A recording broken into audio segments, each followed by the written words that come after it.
Hello, my name is Michael Sender, and this is my Module 14 case study. In this case study today, a principal has observed Miss Stevens' class several times and stated in his report the teacher knows the content but struggles with student motivation. He also noticed a lot of unusual noises coming from the room, such as students talking at will and showing little respect to their teacher. On the next day, Miss Stevens was not open to criticism and denied any issues occurring in her room.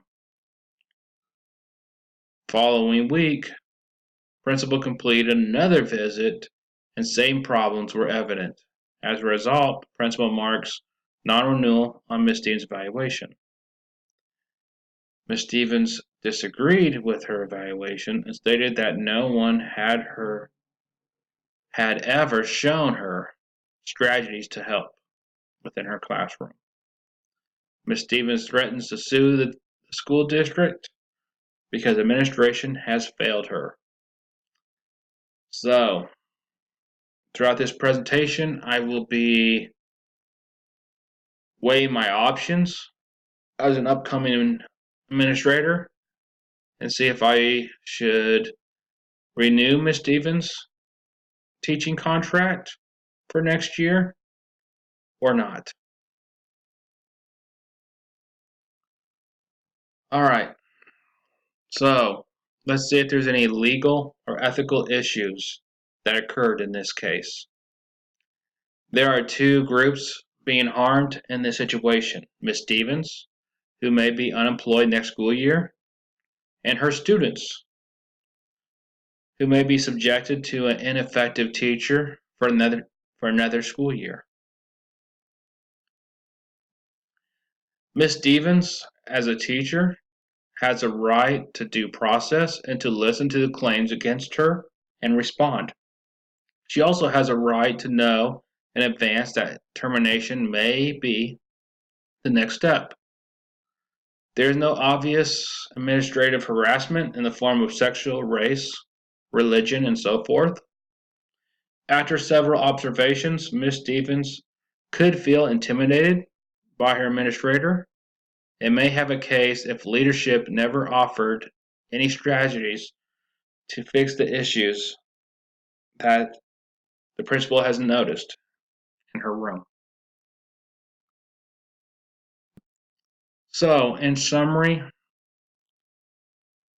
this case involves Ms. Stevens, whose teacher contract is not being renewed because she is unable to motivate her students, and she is willing to fight this accusation because she claims that she is not getting the support from administration to help her students be successful. Okay, so let's examine the facts of this case. The main two people in this case is the principal and Ms. Stevens. Now, for the place, the case study did not specify the location of the school nor any further information on the community. As for the program itself, the school, the case study did not explain any details about the school, such as public or private, or what grade level is being taught. So it'd be helpful to know where this case study took place and what kind of school is it the case study taking place at. All right, so let's review the information. The conflict between Ms. Stevens and the principal could be damaging for both of them as well as the students. Ms. Stevens, administration, the parents, and the students all have a stake in the outcome of this case study.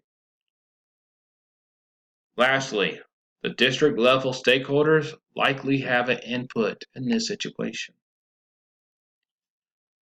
As I mentioned in the previous slide, there's a lot of missing information. Another missing information that could help me in my decision is to know the district and state protocols, as well as the previous evaluations that were conducted on Ms. Stevens and the conversations that she has had with administration, as well as any data collected on Ms. Stevens. Okay, so my options and the possible consequences behind them. My first option, non-renewal of Ms. Stevens' teaching license contract. Ms. Stevens may take an issue to the court, and that could be a negative attention on the school. Okay. My second option is to renew Ms. Stevens' contract. Ms. Stevens may still struggle to teach her students. That's a possibility. The consequence could be that professional development and communication could improve Ms. Stevens' ability to teach in her room. That could definitely be a possibility there.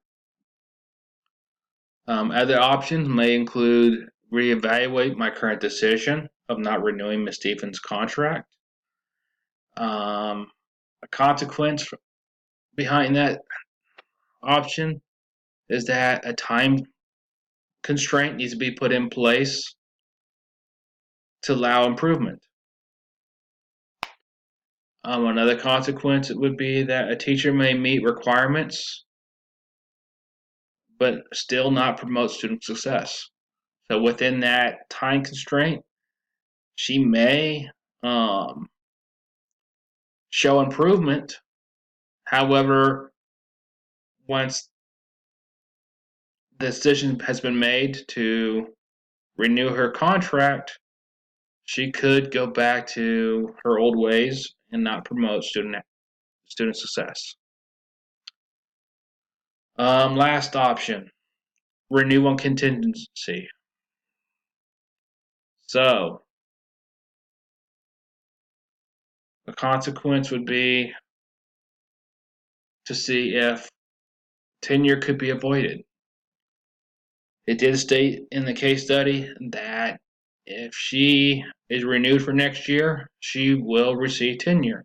So maybe I could see if tenure could be avoided, but that's doubtful.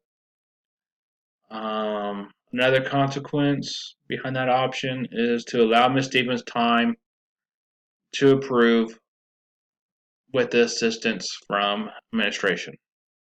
So, that's a possibility. All right, so let's evaluate my options. First option, non-renewal. The pro side is that I get to hire a new teacher. The con is the school may be facing possible litigations. Okay, so that's a con side behind that. Second option, renew Ms. Stevens' contract. The pro side would be I'd avoid litigations and don't have to worry about not renewing her contract, about non-renewing her contract and have to hire another teacher. The con side would be that next year, Ms. Stevens will receive tenure and will continue to not promote student success. So the other options.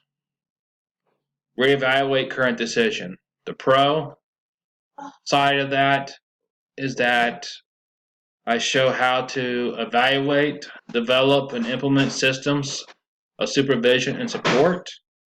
The con side is that it could be costly and timely. The next option is renew on contingency. Pro is that, once again, I'm avoiding litigations. I develop a system for monitoring whether supervision and evaluation strategies promote improvement. The con It does not guarantee success of teacher and students. So, there's always that risk of renewing her contract. I think the best choice is to renew Ms. Stevens' contract. I will first discuss the possibility with the superintendent and the board.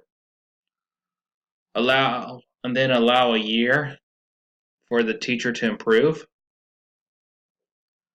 I will talk with Ms. Stevens about my decision,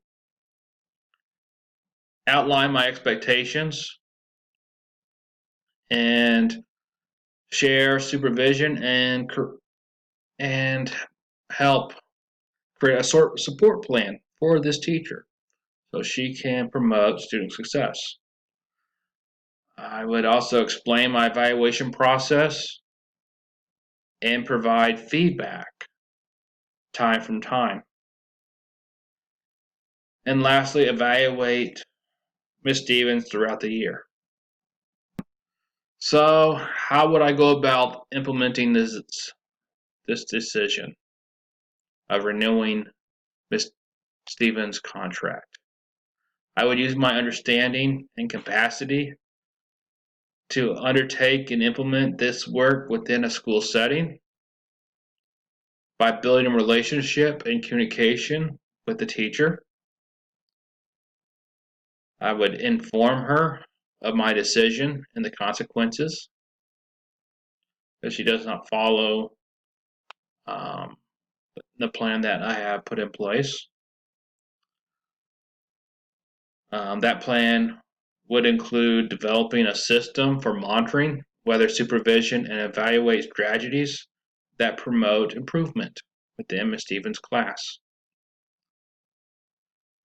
I would furthermore create a plan of assistance for Ms. Stevens that would include an academic coach or teacher to assist,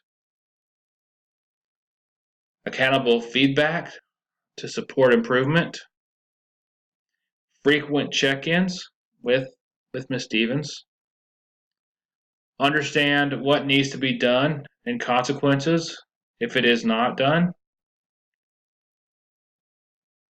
and after putting this plan in place, and I ensure that Ms. Stevens is getting the support she needs, and however, student success is not improving, and she's not promoting student success, then I would non-renew